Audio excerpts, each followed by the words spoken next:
Ho aminareo anie ry havana ny fahasoavana sy ny fiadanana avy amin'Andriamanitra Ray sy Jesoa Kristy Tompontsika. Amen. Ny anton'ny fifaliana kristianina. Ny tena anton'ny fifaliana kristianina. Atao amin'ny bokin'ny Salamo faha 640 andininy voalohany hatramin'ny faha 7. Vakitsika amin'ny anaran'ny Tompo manao hoe: miobio an'Andriamanitra ary tany rehetra, mankalaza ny voninahitry ny anarany. Omeo voninahitra izy ho fiderana azy. Lazao amin'Andriamanitra hoe: endre, matahotra ny asanao. Ny fahalebiazan'ny herinao no ikoizan'ny fahavalonao anao. Ny tany rehetra iankoho ka eo anatrehanao ka ankalazanao. Eny, ankalaza ny anaranao izy. Avy ka jereo ny asan'Andriamanitra. Matahotra ny zavatra ataony amin'ny zanak'olombelona. Efa nampody ny ranomasina ho tany maina izy. Nandeha an-tongotra nita ny ony ny olona. Tao no nifaliantsika tamin'Andriamanitra.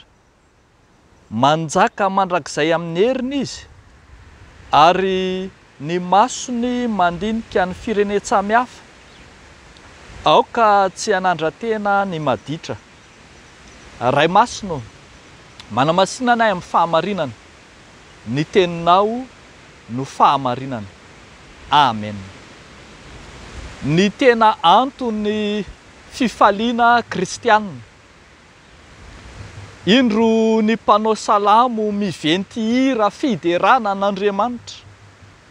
Tsy vitany miventy hira fotsiny fa miantso izao tontolo izao mihitsy anandratra fiderana an'Andriamanitra. Miantso ny tany sy ny lanitra ny mpanao salamo. Anome voninahitra an'Andriamanitra. Hioby an'Andriamanitra. Ankalaza an'Andriamanitra fa lehibe loatra ny heriny. Ambara eto fa iankoho ka eo anatrehany. Eo anatrehan'ny avo indrindra dia ny Tompo Andriamanitra, ny tany rehetra. Ary izao tontolo izao aza ny manodidina rehetra dia samy hanaiky sy hiaiky ny fahalebiazan'io Andriamanitra io. Misy foto-kevitra mazava lehibe fonosin'io fahalebiazan'Andriamanitra io. Zay asehon'ity bokin'ny Salamo eto ity. Eto ny filazany azy eo amin'ny andinin'ny faha 9 dia hoe: efa nampody ranomasina ho tany maina izy, nandeha an-tongotra nita ny ony ny olona. Tao no nifaliantsika tamin'Andriamanitra. Raha hazavaina zany dia ny hoe Andriamanitra mihitsy no mampiboiboika fahasoavana. Andriamanitra mihitsy no loharanom-pahasoavana ho an'ny olona. Tsy araka ny ezaky ny tena manokana. Tsy araka ny izay fahombiazana na fizin'ny maha-olombelona no ananany fisandratana sy azahoany fandresena, fa Andriamanitra no manome azy zany. Ity tenin'Andriamanitra ity dia eo amin'ny andinin'ny faha 9 dia miresaka ny tany ny mampahatsiaro ny fandresena azo zanak'Israely. Nita ny ranomasina mena ka nandia tany maina. Izay tandindona fotsiny ihany ny batisa kristianina zany. Eo amin'ny batisa kristianina dia tokony ho fantatsika fa ny teolojian'ny fiangonana dia ny batisa dia fiasam-pamonjena, fiasam-pahasoavana omen'Andriamanitra ny zanany. Andriamanitra no manolotra. Andriamanitra no miasa. Andriamanitra no manao ny dingana rehetra ahatanteraka ny batisa, ahatanteraka ny famonjena, ahatanteraka ny fahasoavana izay atolotra. Iarana fa tsy mpanao ny mpino eo amin'ny fahasoavana izay atolotr'Andriamanitra azy. Iaran'ny fahasoavana, tsy misy dingana andrasana amin'ny olona na kely aza ny batisa. Ary zany no foto-kevitra lehibe protestanta réformé. Zany mahatonga antsika rehefa manao batisa dia hono mpitandrina manao hoe manao batisa anao aho, atao batisa ianao, atao batisa isika, fa tsy misy ezaka avy amintsika akory andrasana. Izany mahatonga ny hoe tsy mampaninona antsika na dia zaza sy ankizy aza no atao batisa, satria atao batisa izy, iarana izy, mandray fotsiny no ataony. Tsy misy dingana andrasana avy amin'izay atao batisa,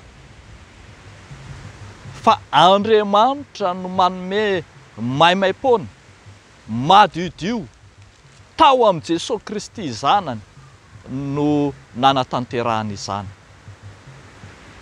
Isika arak'izany, satria fanomezana lehibe loatra mankadiry no atolotr'Andriamanitra maimaim-poana ao amin'ny zanany, tsy misy ezaka avy amintsika. Dia izany no mahatonga antsika manandratra fiderana an'Andriamanitra. Izany no mahatonga ny mpanao salamo velom-pisaorana, velon-kira, velona fiderana eo anatrehan'Andriamanitra, satria efa nahazo maimaim-poana izy. Nahazo maimaim-poana izy ka dia indro mideran'Andriamanitra maimaim-poana raha teo ihany koa. Ry havako malala, ho antsika ary izany tenin'Andriamanitra izany hitondra fiainana, fanazavana ho antsika izany ary hiantoka ny fifaliantsika, ho fifaliana tena izy, ho fifaliana tsy aroaroam-paratsiana, tsy ho fifaliana sandoka, fa ho fifaliana izay iombonantsika amin'ny Kristy madiodio. Dia hon'Andriamanitra irery ihany ny voninahitra. Amen. Hivavaka isika. Tompo, misaotra anao izahay ny amin'ny Jesosy Kristy ilay nanome ho anay maimaim-poana, miantoka ny fifalianay, nandrotsaka ny fahasoavanao ho anay teo amin'ny batisa, ary dia mahatonga anay hiara-paly amin'ny mino rehetra, miantso ny tany rehetra hifaly ao aminao. Mivavaka izahay Tompo, ho an'ireo ao anatiny tsy fahasalamana, ho an'ireo izay marary ankehitriny, na inona aretina mangeja azy, na inona Tompo no tsy fahasalamana mianjady aminy, ary na endrika inona aretina dia entinay eo anatrehanao. Fantatray, inonay fa Andriamanitra mahay manasitrana ny aretina rehetra ianao, ary tsy misy zava-mahagaga izay tsy hainao. Entinay eo anatrehan'i Jesosy izany, ary amin'ny anaran'ny rahateo nanaovanay izao vavaka izao. Amen.